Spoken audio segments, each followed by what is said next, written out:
నమస్తే welcome to ప్రజా ప్రతినిధి న్యూస్।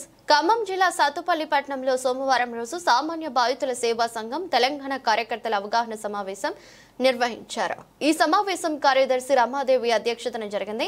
సమావేశానికి సాతుపల్లిలో సామాన్య బాధితుల సేవా సంఘం కార్యక్రమం నిర్వహించడానికి ఒక కార్యాలయం అవసరం గురించి గుర్తించి సమావేశం తీర్మానం చేశారు। కార్యక్రమానికి సంఘ వ్యవస్థాపక అధ్యక్షులు కురపాటి నాగేశ్వరరావు కార్యకర్తలను ఉద్దేశించి మాట్లాడారు। కురపాటి నాగేశ్వరరావు మాట్లాడుతూ మన భారతదేశంలో ఎంతో మంది వివిధ రకాల సమస్యలతో న్యాయం కోసం పోలీస్ అధికారులను ఆశ్రయించి వారి నుండి న్యాయం జరగక ఎన్నో కుటుంబాలు ఇబ్బంది పడుతున్నారని, ఎంతో మంది రోజుల తరబడి పోలీస్ స్టేషన్ల చుట్టూ తిరుగుతున్నారని, న్యాయం కోసం వెళ్లిన బాధితులను పోలీస్ అధికారులు జులుముతో బెదిరించి జులుం చేస్తూ న్యాయం కోసం ప్రశ్నించి అడిగిన వారి మీద దొంగ కేసులు పెట్టి ఇబ్బందులు పెడుతున్నారని, చట్టం ముసుగులో అనేక మోసాలు చేస్తూ చట్టాలను దుర్వినియోగం చేస్తున్నారని, అన్యాయం చేస్తున్న నేరస్తులకి వారు మద్దతు ఇస్తూ వారిని ప్రోత్సహిస్తున్నారని తెలిపారు। కార్యక్రమానికి నియోజకవర్గ ఇన్ఛార్జ్ రామకృష్ణ, మండల వైస్ ప్రెసిడెంట్ మొరంపూడి చలపతిరావు, కార్యదర్శి రమాదేవి, కార్యకర్తలు, ప్రైవేట్ టీచర్లు కందుకూరి సాంబశివరావు, బాదంపూడి రూత్ క్రిస్టియానా తదితరులు పాల్గొన్నారు।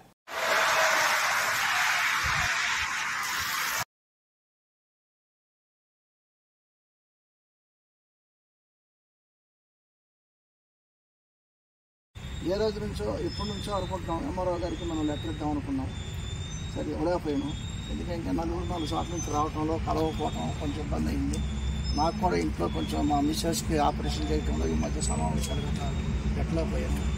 పోతే ముఖ్యంగా సామాన్య బాధితుల సేవా సంఘం దీని ఉద్దేశం ఏంటంటే, ఇవాళ ప్రభుత్వం అధికారులు చాలా నిర్లక్ష్యంగా ఉండటం వల్ల ఎంతోమందికి అన్యాయం జరుగుతుంది।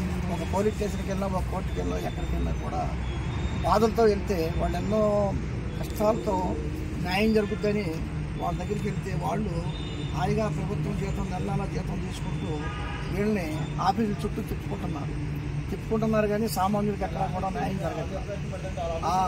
ఆ రకంగా ఎన్నో కుటుంబాలు, మన భారతదేశంలో ఎన్నో కుటుంబాలు ఇబ్బందులు పాలవుతున్నారు అన్నమాట। న్యాయం జరగక మరి ఇంటిగా ఇటు పనులు చేయడి, మరి ఇంట్లో తినడానికి అన్నం లేక మరి చేసుకునే పనులన్నీ కూడా మానుకొని అధికారుల చుట్టూ తిరగాల్సి వస్తుంది। కాబట్టి ఆ ఉద్దేశంతో మన సామాన్య బాధితుల సేవా సంఘం స్థాపించడం జరిగింది। కులాలకు అతీతంగా, రాజకీయ పార్టీలకు అతీతంగా, రాజకీయ నాయకులు ఎలక్షన్ వచ్చి దండాల మీద దండాలు పెడతారు।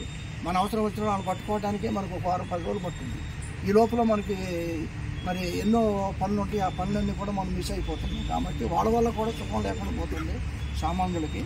ఆ ఉద్దేశంతో మనం సామాన్య బాధితుల సేవా సంఘం స్థాపించాం। కాబట్టి ఇందులో ఎవరైతే సమస్యలతో ఉంటారో, సమస్యలతో ఉండేవాళ్ళే కార్యకర్తలు, సమస్యలతో ఉండేవాళ్ళే నాయకులు కావాలని మీ అందరినీ కూడా మరి నేను పదే కోరుకోవడం జరుగుతుంది। తర్వాత ఈ సంఘాన్ని ఇంకా ఉన్నత స్థాయికి తీసుకెళ్లాలా, మరి కోర్టులకు వెళ్ళి పోలీస్ స్టేషన్కి వెళ్ళి నష్టపోయే కన్నా మన సంఘంలో మన సమస్యలు మనం పరిష్కరించుకుంటే మరి తొందరగా బయటపడతాము। మరి సంవత్సరాలు టైం పట్టదు।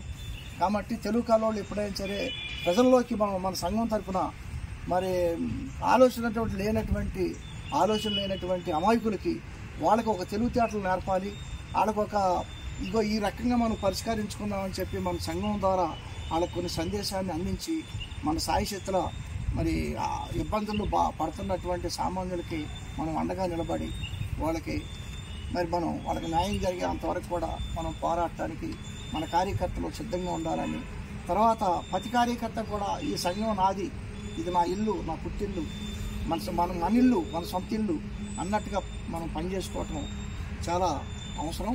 తర్వాత ఇంకోటి కూడా ఏంటంటే, మనం మ్యారేజ్కి వెళ్తాం, ఎవరో ఫంక్షన్ పిలుస్తుంటారు, గవాళ్ళు వెళ్ళి హాజరై వస్తుంటాం। అట్లనే సంఘంలో కూడా రోజు పని ఉండదు కదా, 15 రోజులకు ఒకసారో 20 రోజులకు ఒకసారో ఓ సమావేశం పెట్టుకుంటాము, తీర్మానం చేసుకుంటాము। కార్యకర్తకు క్రమశిక్షణగా టైం ప్రకారం రావాలి, లేదంటే టైం ప్రకారం రాకపోవడం ఏమైందంటే ముందు వచ్చిన కార్యకర్త ఇబ్బంది పడుతుందో వెనకొచ్చే కార్యకర్త రాడు, కార్యక్రమాన్ని అందుకోలేడు, అట్లా మిస్ అవుతున్నాం। ఓ 12 అనుకున్నాం అనుకో, 10 నిమిషాలు అటు ఇటు వచ్చిందాక అక్కడ ఉండాలి। ఇప్పుడు మనం ఒక ఎస్ఐ గారిని కలవటానికి వెళ్ళాం, సిఐ గారిని కలవటానికి వెళ్ళాం, కలవలేదు, మళ్ళీ సాయంత్రం వస్తున్నాం, గంటలు కూర్చుంటాం అక్కడ। మరి సంఘానికి ఎంత టైం ఇస్తున్నాం మన పెట్టుబడి, మన సమయం, మన సంఘానికి పెట్టుబడి మన సమయమే। దీన్ని మీరు అర్థం చేసుకుంటే 10 మంది అయినా రేపు 100 మంది అవుతాం, అట్లా ఇస్త్రీచుకుంటే వెళ్ళాలి। ఇప్పుడు నేనే ఉన్నాను, మీరు కూడా కార్యక్రమం తీసుకొని కార్యక్రమం నిర్వహించేటట్టు తయారవ్వాలి ప్రతి ఒక్కళ్ళు కూడా। మరి ఎవరైతే బాధ్యతగా మరి పనిచేస్తారో వారికి సంఘంలో కొన్ని బాధ్యతలు కూడా మేము అప్పచెప్పాలనుకుంటున్నాం। కాబట్టి మరి మీరు కూడా బాధ్యత తీసుకోవడానికి ముందుకు రావాల్సిందిగా నేను కోరుకుంటూ జై హింద్, జై భారత్ మాత.